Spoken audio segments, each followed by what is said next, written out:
Bonsoir, bienvenue à retrouver Bino na quelle boule Mag Awanga.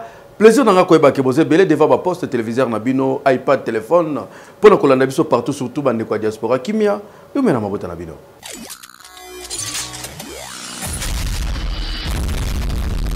Tofongo laquelle boule magalelo na inauguration au Mokonzamboka Salibongo na mboka Kasai Oriental kuna na Mbujimai inauguration ya université monene oyo ko permettre na population congolaise pe na bandeko na biso oyo bafana bon na Mbujimai batanga kitoko tala qualité netika mikili ya poto.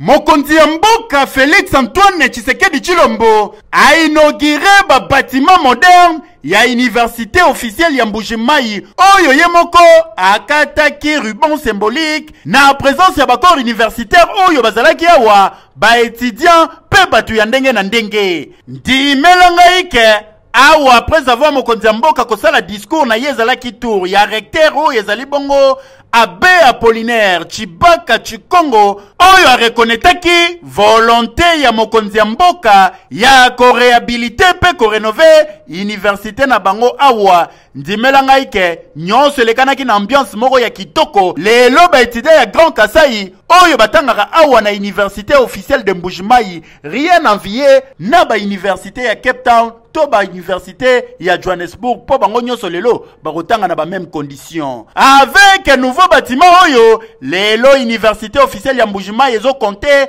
16 auditoires ya 200 places P des amphithéâtres ya 400 places à chacun, capacité d'accueil considérable, ba salle très bien occupée na technologie ya kilelo ndenge moko pe ba projecteur eza déjà tableau interactif kutu kolobate bibliothèque spacieuse nyonso oyo accompagné na laboratoire scientifique moderne pour na ko permettre que ba étudiants batanga pe bazo connaissance kitoko yo wapi avec site clôturé pe sécurisé na ndenge ya kosakana te kaka ndenge bozali komona système alimentation ya mai ezali pe électricité kutu kolobate ba action ya boende ezo senga quand même ko féliciter pe ko betela maboko et anormal que yo oui nini ezoleke pa ba nekongo e bani bato kimia bato luzitu mebitumbe bimikuna bakuluna bakosa na assemblée provinciale na ba député musuba zoki nyonso likolo poste ya président assemblée provinciale ko kamwa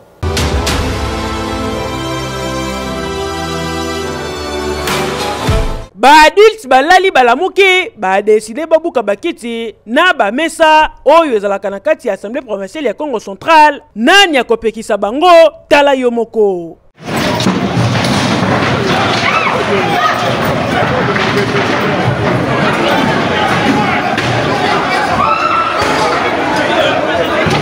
kaka nengo moni sali ya plénière ekomi nango ring ya box kokamwa nani ndazo bundana nani ezoyebana te lundi 6 octobre ezalaki bongo prévu plénière esalema pour na examiner pétition oyo ezalaki déposée contre ba membre ya bureau ya assemblée provinciale ya Congo Central pe ko installer bureau d'âge kasi ebongomi nango bitumba kokamwa kutu député provincial moko élu ya Madimba na kombo ya honorable Bilin Tunga azoki na mutu kaka nengo zali komona kokamwa batu baza censé ya ko représenter population kasi ba komi na bango bakuluna na parlement nini nde pesi bapa député ya Congo Central kanda po balakisa nganzi boye landa lisolo alors que ministre intérieur Jacques Chabani a pesaki ba orientation claire pour l'installation et bureau d'âge nzoka président ya assemblée provinciale ya Congo Central honorable Papi Mantezolo azwaki yango lokola blague andimaki teke akoki ko céder fauteuil oyo lundi jour ya plénière ekokaka te koki pendant que ba député nyonso bazalaki déjà na kati ya salle ya plénière ba sutuka boye ba député mususu bien bambeli bien barato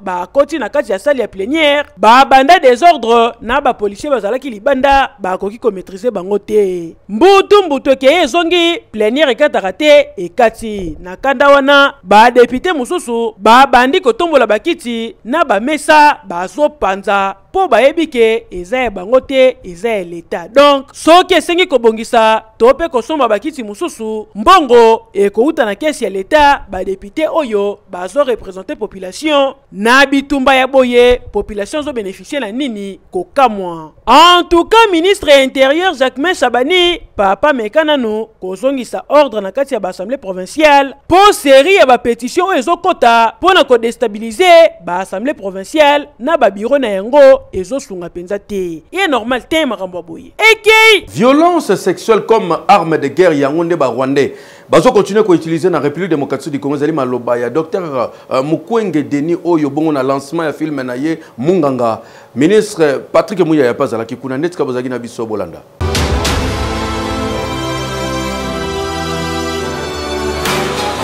Nanzela ya film documentaire ya 1h45 minutes et c'est Capri Nobel de la paix, le docteur Denis Mukwege alobeli bongo ba violence oyo ba femme ya est bazali bongo ba victime depuis plus de 30 ans. Pour la première fois film yango ezala bongo projeté awa na République démocratique du Congo na centre culturel na nzela ya réseau pour na Congo na présence ya ba membre ya gouvernement, ba diplomate, ba acteur politique ya RDC et sika Denis Mukwege atalisi ke agression ya République démocratique du Congo et memi bongo ba violence sexuelle na partie est la République démocratique du Congo pe ba agresseur bazali ko utiliser bongo violence lokola la arme ya destruction pour na kobebisa bongo population ya République démocratique du Congo. Canal ya transmission ya ba maladie ya ndenge na ndenge, pourquoi pas ko citer na VIH boyoka le docteur Denis Mukwege. Avec ce film, j'étais à Paris. J'ai constaté que les gens qui ne peuvent pas supporter un film documentaire sont venus en masse pour regarder ce film. Et tout ce que je pouvais sentir, c'est cette indignation. Souvent je disais pourquoi il y a une indignation qui donne l'impression d'un double standard, mais lorsque on voit ce film, je pense qu'il y a toutes les raisons de pouvoir se poser des questions. Écoutez, c'est un film déstabilisant, simplement parce qu'il traduit une véritable horreur.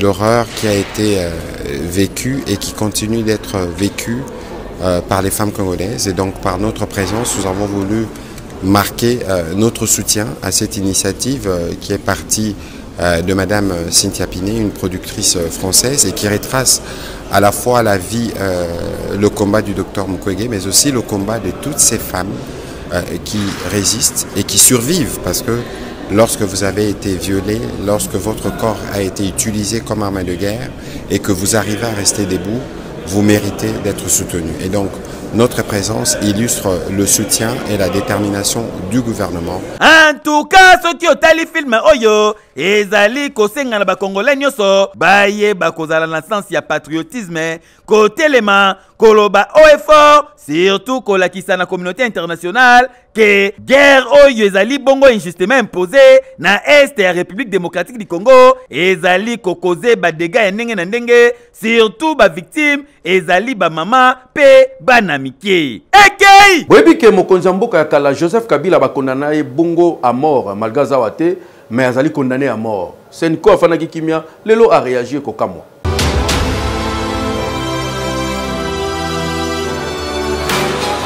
Nous, cardinal, archevêque et évêque membre de la conférence épiscopale nationale du Congo, en vertu de notre mission prophétique, rappelons qu'en date du 23 mars 2024, à la suite de la note circulaire numéro 002-ME/ME/JGS/2024 du mercredi 13 mars 2024 du ministre de la Justice relative à la levée du moratoire sur l'exécution de la peine de mort, en avons appelé à un engagement en vue de la défense de la vie et de l'abolition de la peine de mort dans notre pays, la République démocratique du Congo.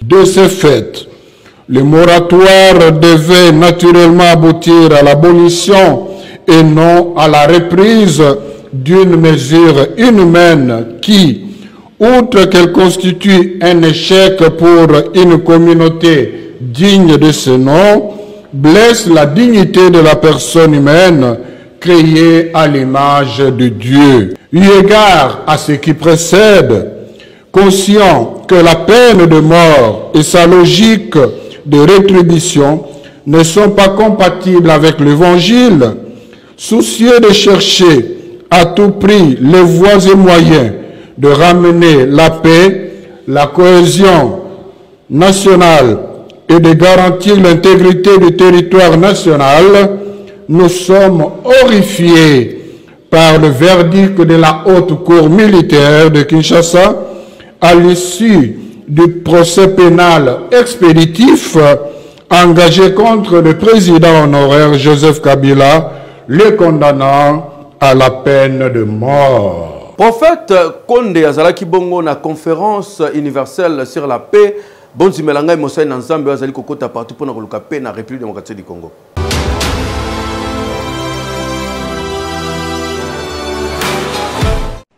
Mesdames et messieurs, distingués invités, honorables parlementaires, c'est avec une profonde émotion, responsabilité solennelle que je prends la parole devant vous aujourd'hui. En ma qualité de ministre universel pour la paix, cette mission, je la porte chaque jour avec conviction.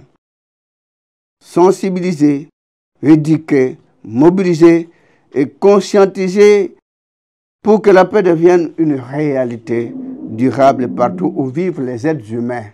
Celui de la République démocratique du Congo, victime d'une agression prolongée depuis plus de 30 ans. Une agression sans précédent dans l'histoire du continent, marquée par des massacres, des déplacements massifs et une exploitation brutale des ressources naturelles. Le peuple congolais est hospitalier, pacifique et profondément attaché à la coexistence harmonieuse, avec plus de 450 ethnies vivant en paix. La RDC est un modèle de diversité unie jamais et n'a servi de base à une rébellion. Pourtant, elle paye un prix exorbitant pour sa richesse et sa générosité. Je lance l'appel à la communauté internationale. Je tiens à saluer les efforts du président de la République, son Excellence M. Félix-Antoine Tshisekedi Tshilombo, pour l'instauration de l'état de droit, la lutte contre le tribalisme et la promotion de l'unité nationale. En tant que rassembleur africain et défenseur universel de la paix, j'en appelle à la conscience des institutions européennes. Que des sanctions soient appliquées aux pays agresseurs, conformément aux recommandations de l'ONU et de l'Union européenne. Pour enrichir cette conférence, je propose que ce soit examiné les pistes suivantes. Création d'un observatoire européen pour la paix en Afrique centrale, pour promouvoir une culture de paix dès le plus jeune âge, appui à la justice internationale, afin que les auteurs de crimes de guerre soient traduits devant les juridictions compétentes. Mesdames et messieurs, le peuple congolais restera uni et fidèle à ses institutions démocratiques et déterminé à bâtir un avenir sans armes, sans haine, mais avec dignité. Inspecteur général de la police, le général Alonga Boni, qui t'a bongo na Beni kuna pour côté la situation, il y a population côté kuna. Est-ce que la police est aussi dans la kitoko?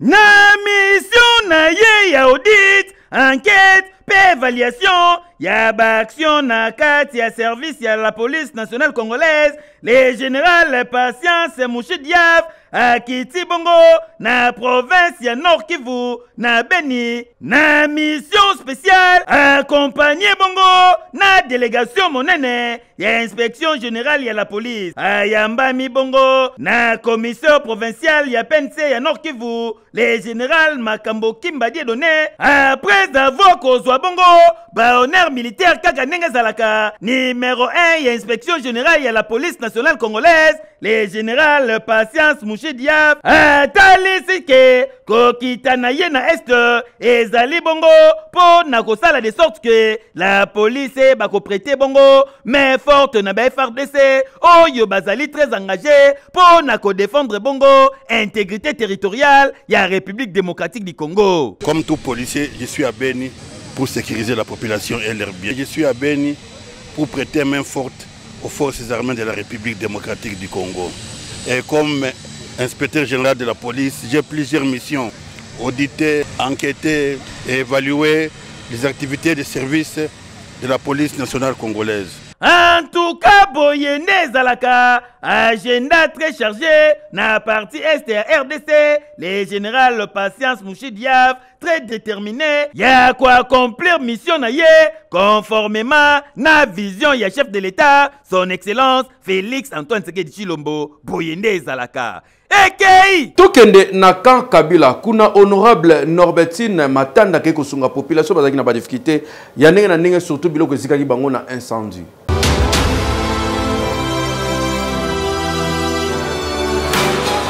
Mama ye, Zalesili! Mama ye, Zalesili! Population bafandaka na kan Kabila bazalaki na esengo ya kosakana te après avoir kozala bongo victime ya mobange na esandi oyo esalemaki awa esika ezikisaki bongo plus de 177 maisons oyo ti lelo bakolo nango batikala yolela kasi lokola azalaka molobeli ya bana lemba ositue informé na situation oyo lokola azalaki libanda ya mboka atindaki bongo ekipe na ye bakita mpo na kosemprene na situation tangu kaka nyati mabele ya bankoko bondimela ngai ke honorable Norbertine Matanda mama limia ndenge babengaka ye bakiselaka ye coordonnatrice ya fondation Charles Mbuta Mutu pe moko ya bilombe ya ACP oyo ekumamaka epai ya sénateur Sotiningo Bilambaka akitaki mbala moko awa nde bozali komona na esengo ya kosakana te bamama na bana pe bafamili nyonso bazalaki awa basepeli na ndenge defo te na maloba na ye mama Limiere atalisi bango ke awa aye kobetalisa ponge te aye nde kosunga bango lokola mama ya motema malamu amemelaki bango basaki ya loso basaki ya sikre basaki ya masangu kasi lokola mama aperdaki biloko na bango nyonso aremetre bango maputa pe apesi bakit scolaire po na bana batanga kitoko po awa baperdaki nyonso yoka communication kama eyaki mena monsanto na ye abakeli ekiata moko akumate wana totondi toperte bapie toperte bokote pate maboko ya biso te kutolubaka po babiloko wana toka ngai ntango esalami nazalaki te nazalaki na mobemo ya sante eza malamu te nde natindaki bandeko na loboko mokoma koyanda ezokoyeba bayebisaki bayaki boyambaki bango bien totondi nde ngai nayaki mpo nayebisa bino boza bino moko te boza bino moko te toza na nsima na bino tokoporte dossier oyo tinaki de droit pour que solution durable ezala boyende ezalaka oui. Tikanev Sabino que renouvellement des fils de Jacob, clôture nango, ya séminaire wane salemaki na ambiance ya bonzambe na ACK et pas ya pasteur révérend Mukuna ezaki na ambiance ya kosaranate Jeje Mbuyamba.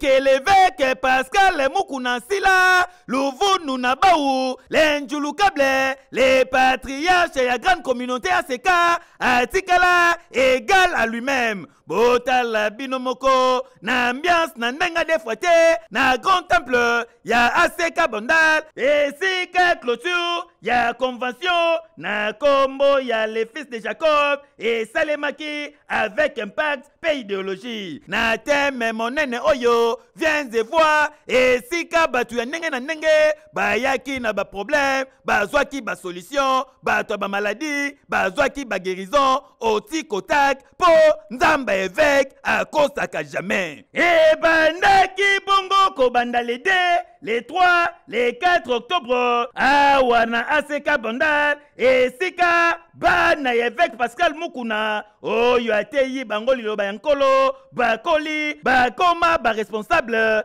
ya ba église na bango, ba yaki bongo, na makolo ya papa, kotalisa, nini bango bazwa, auprès ya patriarche. Rassemblement des fils de Jacob oyo, ezali kosangisaka bongo, 25 églises, ya communauté ACK, autour ya évêque, po na kotala, soki de conduite, oyo papa évêque, azali kotalisa, na bakambi ya baselili ya ACK, ezali bongo respecté, kaka ndenge zalaka. Et bongo na première édition oyo, ba orateur, ezalaki bongo, pasteur Gédéon Mouishi, pasteur Bali Bambi, pasteur Kabe Kabengele, pasteur Rodi Kassanji, pasteur Freddy Chiswaka, le prophète Daniel Kanika, bangonde, bazalaki parmi loya liboso, oyo bayaki bongo, côté ya na convention monene. Na rassemblement fils de Jacob, ezali ni luluto musalo ezali ko sangisa batei, mais bawo bahuti na musala yave. Toujours qu'il y a 25, toujours la mobilisation, et c'est le côté financier, c'est le côté matériel. Passer là, ça se comporter comment? Moussala Ndenge Salami, tous années 5 ans. Boyende Zalaka. Ekeyo! Oui! Tala, les lots sont en poste hôpital de référence à Kitoko. Naba condition sengene tchamiki la poto zali TVC médical et pas docteur. Benjamin Tatete na maman Violette Tatete. Tala awa laboratoire Kitoko basali pona elengi pe bino population Kinshasa boza baso sengeli.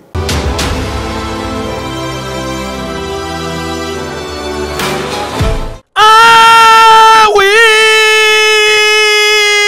Lisolo ya kwanga toti ke la bateke, lisolo ya shawarma e yebana ba spécialiste na yango ezali balibane kasi likambo baswa médicaux ya qualité supérieure na République démocratique du Congo et si yebana ezali bongo na TVC médical oyo ya bongo kosilisa kisakata kiduka na kisema ya kokendaka kolukaka ba visa pona kozwa soin de santé libanda ya mboka pona TVC nyoso ezali ba pareil oyo mindela sali mikolo yo na ba service nyoso s'il vous plaît okokuta yango na TVC médical e bongo côté ya laboratoire pona koyeba kosala ba examen nyoso tika na yo na TVC médical bazali na laboratoire moderne s'il vous plaît bien équipé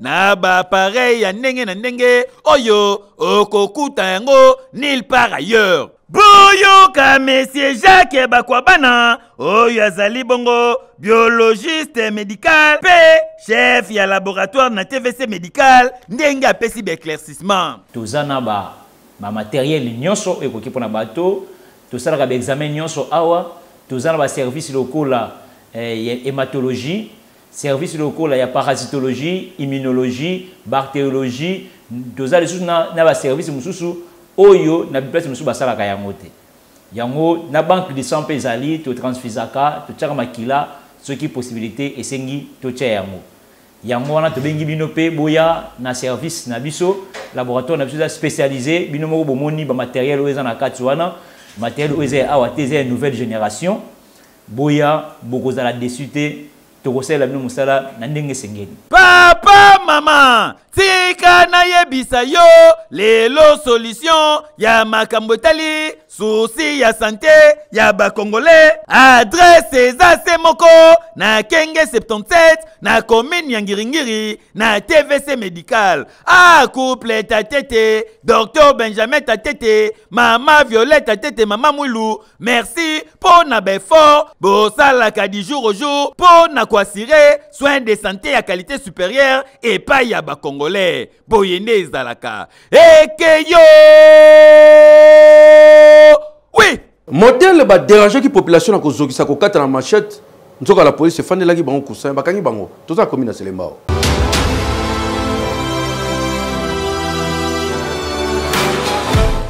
Bozali komona batandi bango mupiku na seboye bana mibalo yo baza ba mama na kuluna nenga ko sakana te meyibi batu ya mitema mabe bango spécialité na bango zala ko botola koyiba awa na commune ya Selembao lokola la police pe azali kolala te azali kolandela bango bakangi bango nde bozali komona bayena bango na maison communale esika basalaki présentation na bango mutu na mutu nakana ye. Rien que na kotala bilongi na bango, ozo comprendre déjà que baza batu mabepo, ba faso ezo bimawa.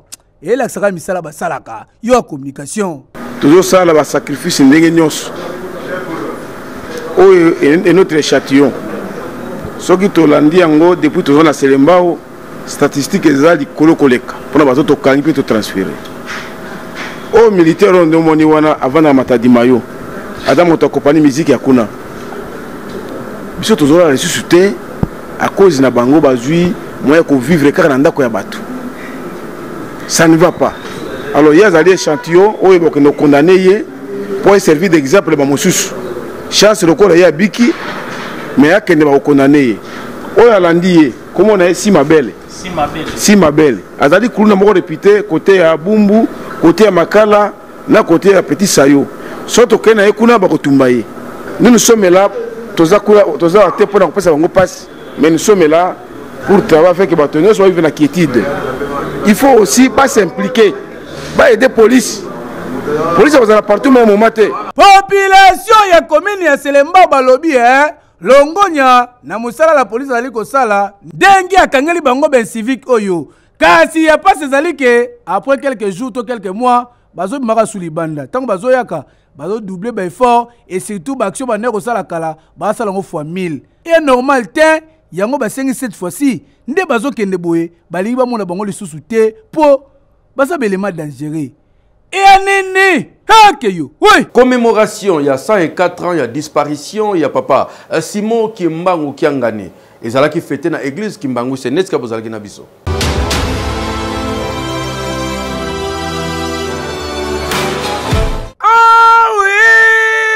Chaque le 3 octobre dans Kamba Nouvelle Jérusalem, église Kimbangiste, ba commémoraka bongo anniversaire ya condamnation ya mort ya papa Simon Kimbangu Kiangani, père fondateur ya église Kimbangiste par pouvoir colonial belge. Bon nimelanga ike pour l'année 2025 ezalaki bongo c'est 4e anniversaire et c'est kawapi date oyo et koma bongo dédié na grande chorale ya dirigeant oyo ba se mobilisaki na ndenge ya kosakana te kaka nde bozali komona esika bamemaki bongo ba machine industrielle ya qualité ya likolo oyo bayaki na yango mpo na kopesa kado na sa divinité Papa Simon Kimbangu Kiangani, chef spirituel, père représentant légal, l'église Kimbangiste. Bango bayebi yote, bamokili bayebi yote, mais bisoto yebi yo.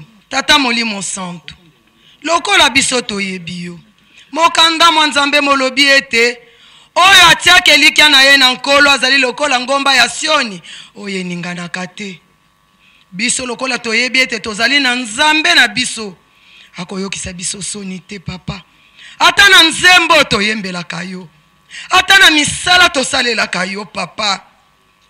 Yokela biso mawa. Toyekaka komibwaka na makolo na yo. Na tour na yesa divinité papa Simon Kimbangu Kiangani. Tangu azwaki maloba encourageaki bango pour na initiative oyo. Ya liboso na pesi merci na ba maman nyonso. Na senga ki mabondeli. Ya solo mabonde na biso efongoli nzela ya makambo nyonso esengote ba mama. Oye salami epesi kitoko. Ya biso ba dirigeant ya ngo programme nkamba ya ngoyo. Tango ba fongoli kaka émotion esalinga ipe. Bokanisi esili tante ba festivité oyo ezalaki bongo manke na présence ya autorité politico-administrative ya ndenge na ndenge. Boye nde ezalaka église kimbangiste ezalaka se moko e bongo défilé jamais rata. Kimbangisme oyo!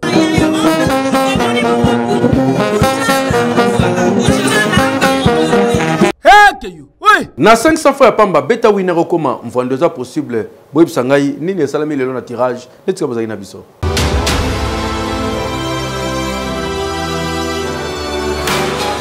Winner.bet présente Winner Loto. Nini wana boso beta. Winner. Très intéressant les tirages à Winner Loto RDC de ce lundi 6 octobre 2025. Et si vous avez misé ce soir, vous pouvez remporter notre merveille jackpot Win 4. C'est 10 275 000 francs congolais. Mais vous jouez aussi pour un Win 4 double de 25 150 000 francs congolais. Vous devez choisir que 4 bons numéros sur votre ticket pour espérer gagner tout cet argent. Et bien si vous l'avez fait, alors bonne chance aussi pour la suite. Ce tirage se déroule sous les vigilants d'un huissier de justice, des officiels Winner Loto, mais aussi d'un public témoin. Mesdames et messieurs, nous allons accueillir les tout premiers numéros de la soirée. Ça sera les 43. Les deuxièmes numéros, mesdames et messieurs, regardez. Mais rien d'autre que les 30. On avance pour les troisièmes numéros de la soirée. qui va devoir compléter la liste ce soir. Les 16 est déjà là. Les quatrièmes numéro, mesdames et messieurs, regardez, c'est les 23. Je vous rappelle la combinaison gagnante ce soir, si votre qu'il fallait nécessairement trouver, les 43, les 30, les 16, mais aussi les 23. Avez-vous trouvé cela depuis la maison? Si oui, moi je vous dis félicitations. Sinon, je vous retrouve très prochainement avec le même plaisir. Prenez soin de vous et au revoir. Tala, Bako Sayote, le roi de la forêt Weranson, Azobeta le 18 octobre, Oyo, na moi Otozali, Namboka, France, na Paris, na Porte de la Chapelle, na Adidas Arena. Soko somi billet somba passé kalaminte sold out Zoya, Yara Kosepela, Oza fanatique Yara Otala musique, Oza Tata Mukolo, Mutatinda Yote qui posa Gaulois, Oya concert à Werate Tozapo, Mutawario, Oya concert à Werate, Mongono Salango, Yomoko, Olukango Yomoko, ni Fali, ni Fere Mutatinda Rayo, Yara Robina, Yara Sepela, Eza Mongonayo.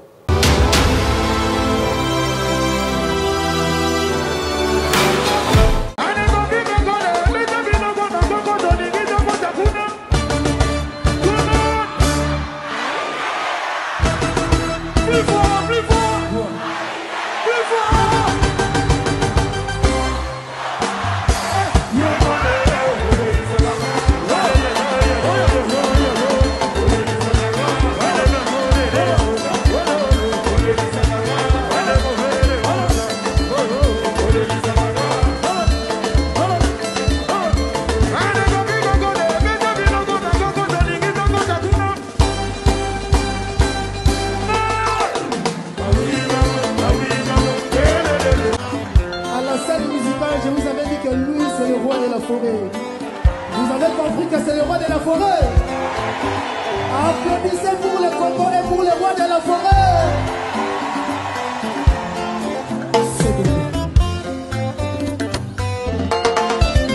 Ma petite demi pour na village natal. Pour toi-même qui m'a démissionné. Na boy potika motema. Et ça me responsable pour comment prochain.